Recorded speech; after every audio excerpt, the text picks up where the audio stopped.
Hey YouTube land, just Jax here, and as usual, I am here with a vlog about my life. And I thought I was done about my transition. I've touched on that here and there lately. That I was pretty much after starting testosterone and having top surgery that I would be done talking about my transition, and I was moving forward in my life and my YouTube career, if you want to call that. If I was going to make YouTube into a career, I've talked about going into streaming and things of that nature, and I'd have a place to better vlog once I did.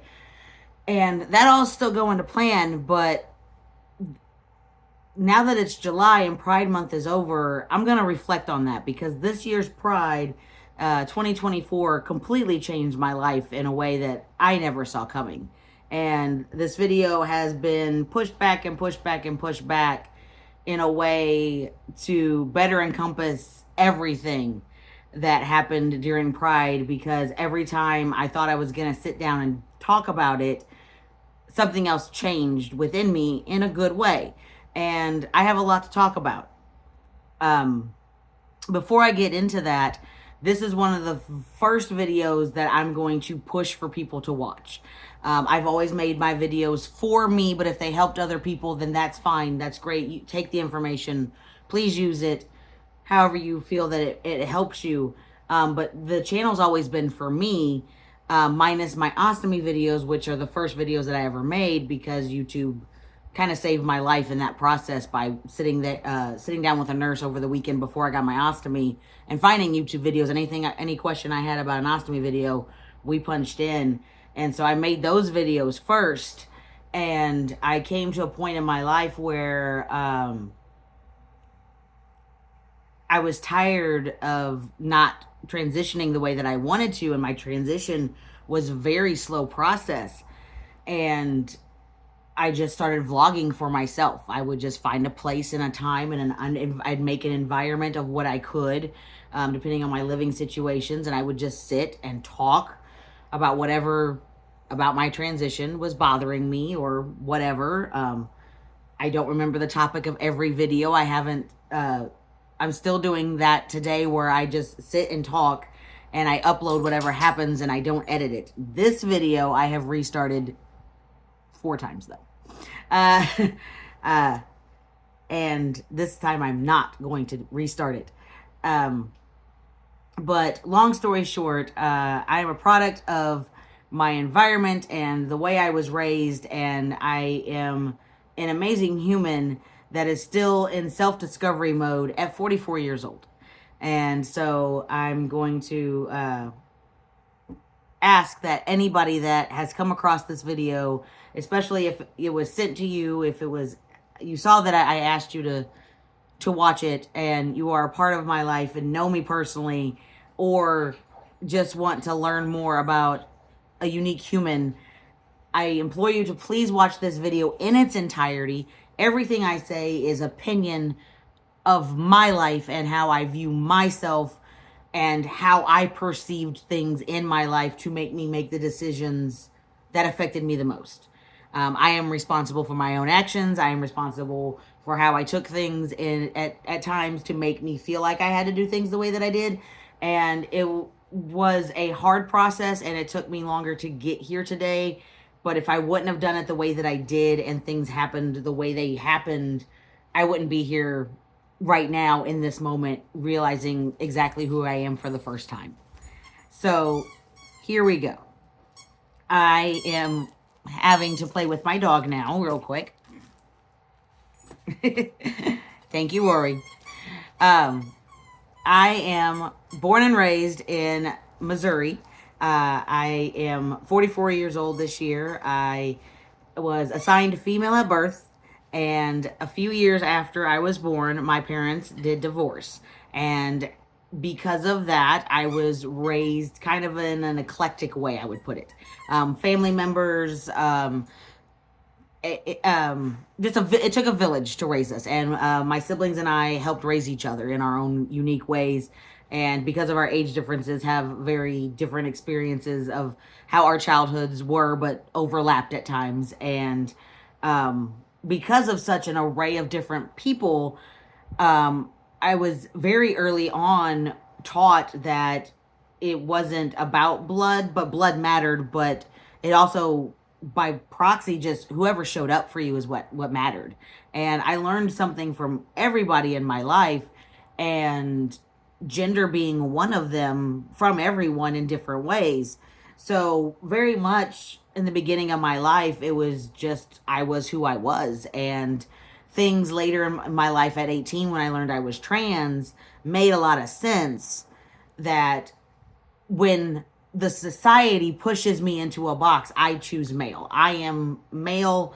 I prefer that gender if you're gonna put me there. I don't like she. I don't like her. I don't like when I came out as lesbian at first, I still don't like lesbian. So I never liked it. So I would say I was gay and people perceived me to be a gay male. And I was like, well, at least they got male right. But like, why do you think I'm gay? So this all goes back and overlaps and comes back in waves, kind of a way of describing that I was raised masculine and feminine, and it was okay. It's when other people had to define me, or I had to define myself for other people, or someone else heard that so and so says, "Oh, you're a girl, so now you have to do this way." And I'm like, "But I don't do it that way." And why is that not okay? And that comes up with different ways of how people were taught and gender stereotypes. And I'm not blaming anyone for the way that I was pushed into bubbles and told I had to wear dresses, but other family members would be like, well, if she at the time is going to be forced into a dress, at least put her into this one, because this one she'll be more comfortable in. So it was like, I've mentioned it before to my friends, like there's a very specific Jack speak, and that I can kind of, you can kind of learn how, like, I might not like something, but like there's a way to like kind of go around it in a way. But when push comes to shove, I've never really liked the fact that I had, for some reason, the way that when every time I tried to come out, I was kind of nitpicked apart in my masculinity and my femininity. And comments or jokes or things would be said or done or made to be like, well, you can't be a male and do that. Like that's not how that works. Or when I was a kid, I couldn't play sports with the boys on the school team, but I could play in the parking lot with them. And just things like that. Like because of gender, I had to do things in this unique, weird way. And school was very lonely for me at times because I would be too masculine for the girls, but then too feminine for the guys, but just as good at sports. So in PE, I was never picked last, but I was picked last at the lunch table sometimes. So it's been its own unique blend of things. And luckily, when I was 18 and on my own, or becoming on my own the most, I was able to find a queer establishment in my local small town and got an education of a lifetime. Not in the bar, but on TLC, I found a documentary that for the first time I heard the word transgender. I heard the FTM, I heard top surgery, I heard hormone replacement, and my head spun, but my life just, that made so much sense. And that's where my journey focused for the longest time. But societal issues and pressures from people, and I was only meeting women in a gay bar who were experiencing things with wanting to experience things with women, but I was a masculine woman, but yet at the same time I identified as a male, and those things just don't work and didn't work. And so at times I did hide my transition or who I thought I was, or this, that, and the other. And at the same time, if I would try to like start toeing the line and being, no, I'm male, I would get pushback in ways, and not always meant to push me back. I know that.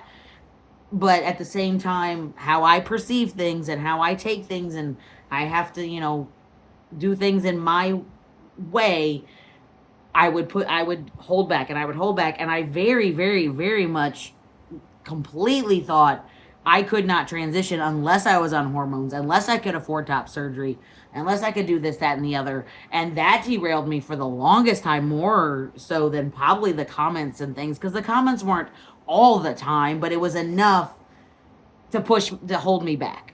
And so I learned in 1998 that you could be a trans male. I identified with that, but I didn't stick with it and socially transition until 2008.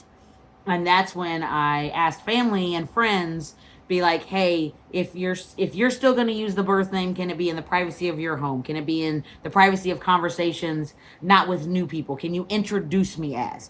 And so Jax became not just a stage name but my name. And I carried that into other jobs and things and started using it not on paperwork but like on name tags, and I would start using it on the phone, or I would start using it, and that was a huge changing experience for me. But I still did not solidify he yet. The name was the next thing for me, the next big step for me. And at the time when I was like, hey, please don't introduce me as, but it was also like, please don't introduce me as she. If you can't do he, can you try they? And that was enough for some people to be like, well, I don't understand they, and I don't want to improperly use it, or it doesn't feel right for me, so I guess I'll go with he then, since.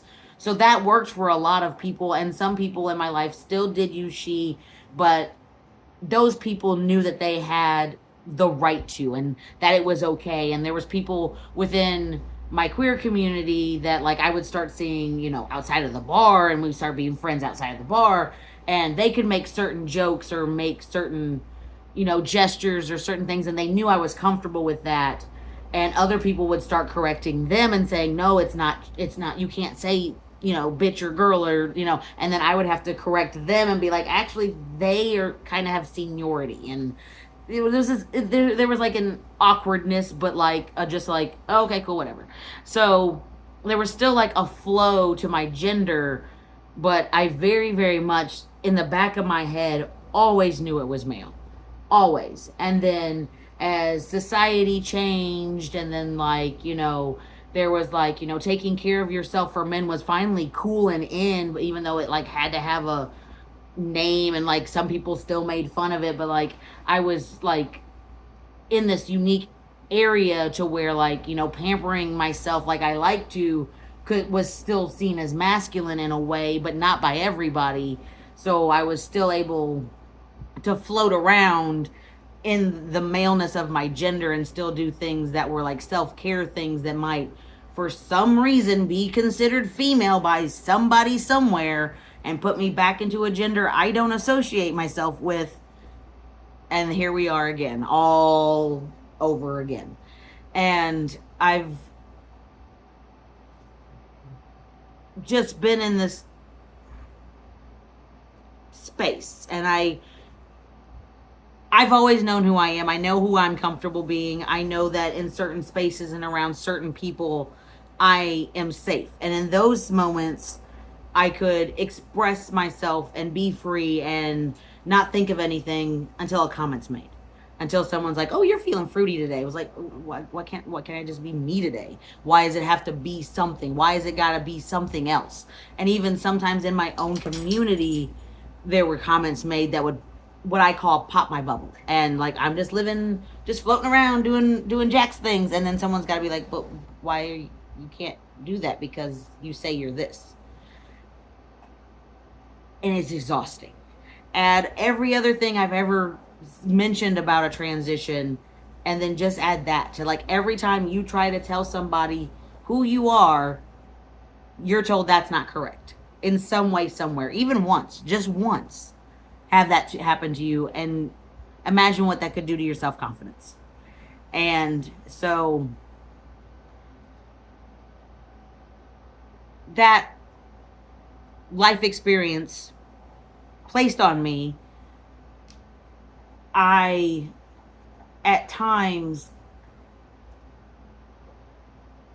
I carry myself well, but it's always been hard.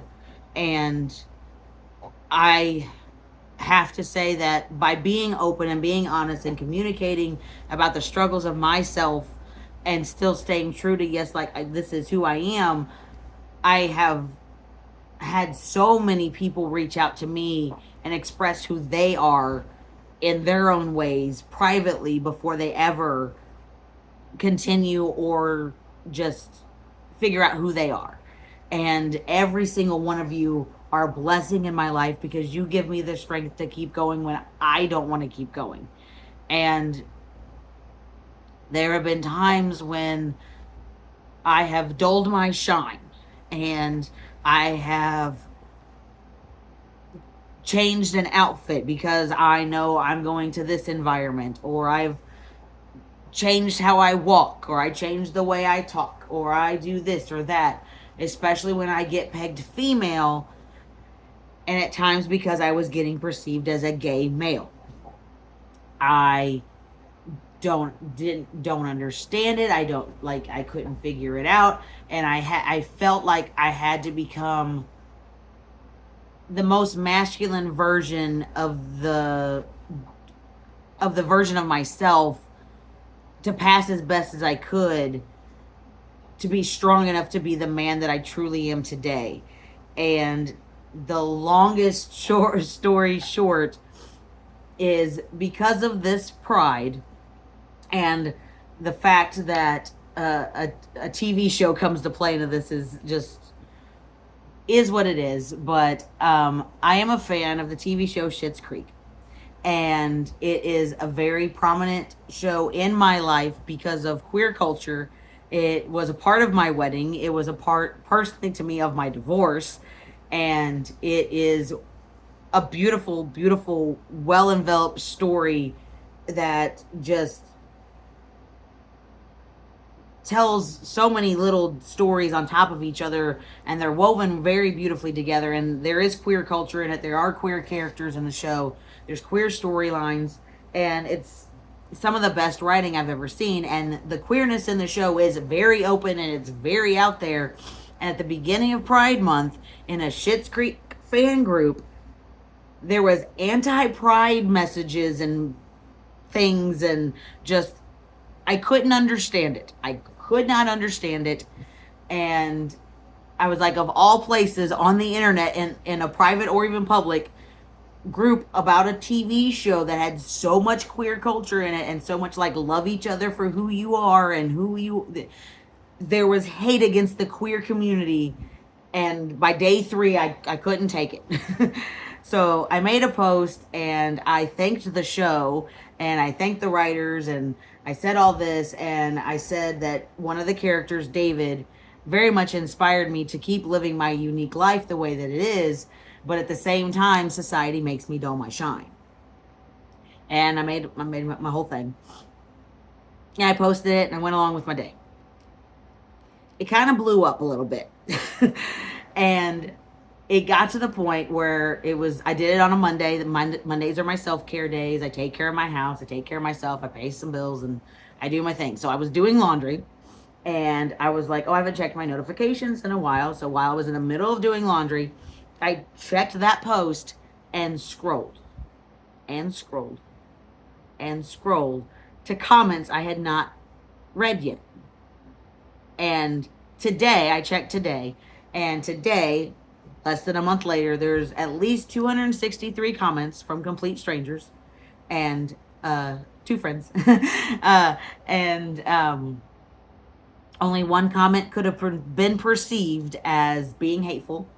I answered questions in the comment. I was not hateful back. I asked questions. I was not answered. The conversation was done. And there were 2 laugh reacts. I blocked one of those people. They never reacted to me other than that post, but by looking at things on their page, I did not want to associate with them, and I did not feel that their laugh react was in any way going to lead to a friendship. So I removed that negative person from I didn't even want to deal with it. And that was it. I think it's over 1,200 reacts in general. 2 were laughy faces. The rest were hearts, cares, thumbs ups, and one comment that like was questioning, but like I could have read it wrong. Like, they could have been like, hey, why do you literally call yourself this way? And that was it.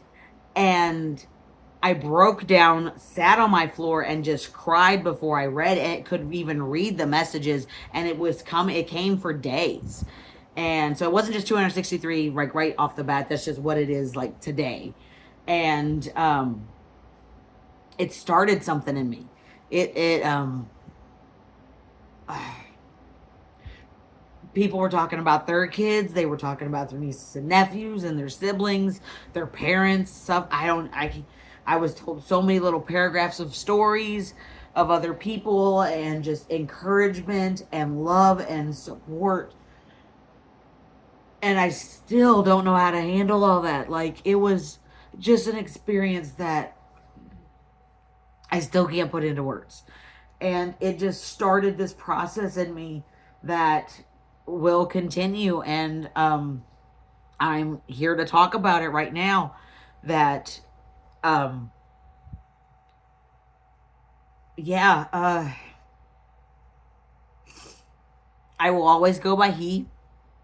I have been slowly embracing they before Pride Month, and I leaned into it at different times of my transition. I've always used it, and I've always been like, hey, as long as they're using they, at least they're not using she, and it's a respect thing, and I do the same thing. I was like, I'd rather someone, feel comfortable enough to say it around me versus using the wrong gender. So yes, I am transgender. I am trans male. I am female to male. I was assigned female at birth. I believe all of those things, but I very, very, very, very, very, very much now know, after research and talking to friends and family and myself and Rory and trying things here and there and embracing things because I like them, I am genderqueer. Uh, that means for me, I am male. I am they, them as well. I'm not she in gender, but I don't base my life on I can't wear that because it's pink. I'm gonna not buy a tie because it's floral and pink now. I'm gonna embrace colors again. I have found new colors, new favorite colors to carry me on this journey. And I will always love red and black. I will always love buffalo plaid, and it serves its purpose, and it will have a history in my drag always. But speaking of that, that is changing as well. I am embracing things that some may consider more feminine, and things that others may perceive as queer and gay and out there, and you can't do that if you're who cares? I don't anymore. I'm tired of caring. I'm tired of being someone that I'm not, while still trying to be myself at the same time. And I'm curious that if I finally tell other people to fuck off and to leave me alone and let me be who I am, like I was allowed to on the farmhouse that I grew up on, who exactly am I? I still sleep with a stuffed animal. I find comfort in soft things. I find comfort in masculine smells, but I like a light, clean scent at the same time. And I'm signing up for Scentbird to find new colognes or maybe a perfume. I don't know. And that's a new journey that I never thought I was going to be taking. I literally said weeks ago, I thought my transition journey was done. And there are things that will never change about me. There's things that, I will always be who I am, but I'm going to be in Technicolor. I am going to live out loud the way that I tell everyone else to, while sitting on the sidelines wishing I had the courage to do it. And I think every single person that is I've ever personally met or talked to online that has come out to me, that has let me be me behind closed doors. And I just,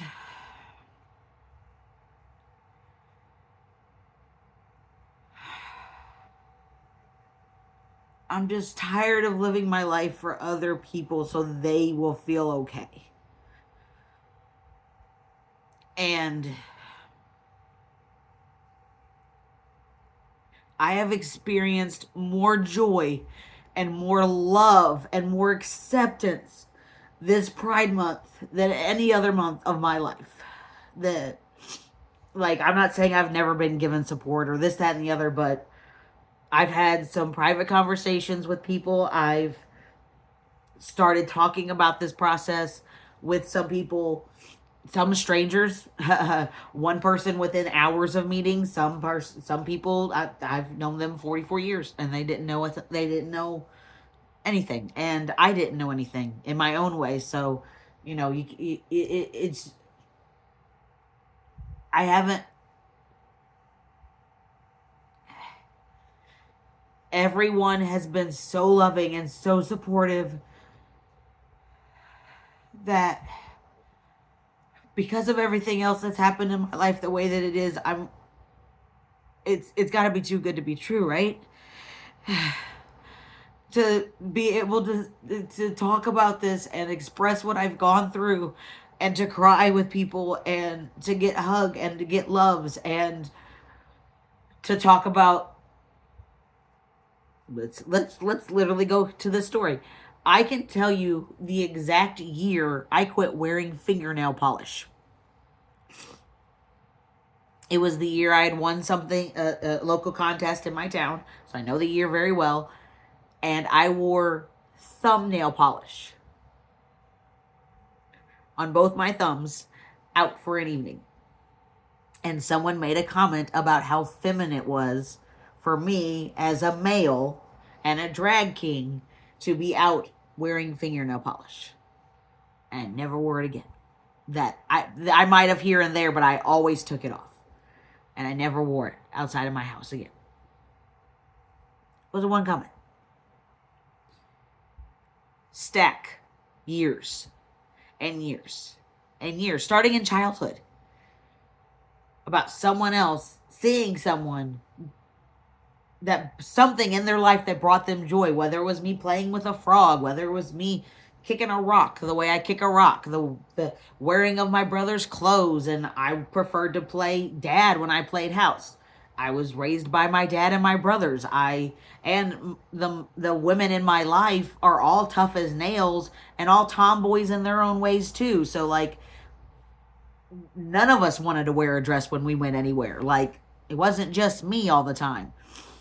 And it's an eclectic mix of just who I am, and that's why from the get-go this is just Jax. This is just me. So the core of me isn't changing, but I'm gonna come in prettier packaging.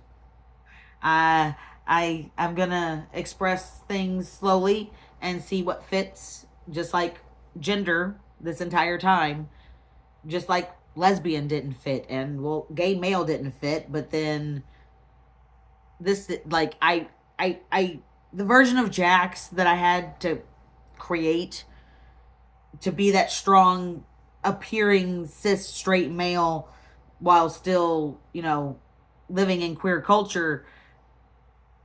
I appreciate that version of Jax. Just like the younger version of myself. I appreciate her. She was stronger than shit. She was the strongest one of every version of myself. And without her kicking ass and taking names, I wouldn't be able to now be my feminine self, whatever that may be. And it's still not going to be uber feminine. It's not going to have to be all, I'm not changing my entire wardrobe. I'm just picking out the pieces I've always wanted to, that I've always hesitated because someone else might say this or someone did say this. It's just in a unique, eclectic balance, and my drag is going to change. The artist that I cover is going to change. And I did cover a queer artist one time, and someone thought it was a feminine voice recording and made a comment, and they're like, I didn't know you did girl music. And I was like, it was a male cover, but okay. So I quit doing that queer artist. My entire life on a spectrum has been affected just by the genderization of everything in society. And once again, sorry, not sorry, but it's fucking stupid. Just let people be happy. So, from all of that to this, thank you all that are in my life that saw what I was going through, picked up on clues, are planning nail parties to help me learn how to paint all of my nails and more. And um, just the queer community as a whole. The last year of my life, I've been around more non-binary people and trans umbrella folk than I ever have, and the education saved my life. Pride is important. Pride matters. Pride isn't just once a month. It's not one parade. It's all of them. And it started with one brick, and we're going to continue to be here and be queer, and not just in June. And I am so excited to see where this new journey takes me. And I have things in the works that I thought I was going to talk about today, but it's not that I'm keeping them secret, but this video, as I expected, is going a little long, and I don't know where around I've been and where I'm going. But I'm excited for the journey, and I'm going to continue to work on my dream of being a streamer. And my PC is in the process of getting together, and other things in my life are falling into place. And I'm happy. I'm living my life one day at a time, one step at a time. And I'm still sober. I'm still doing what I need to do to take care of myself first, then my dog, and everything else in between. And until then, I am just who I am, and that's all I've ever been. So, once again, that's it. Thanks for being here, and thanks for listening. And I appreciate you all, and that's it. That's all I got for you. Take care.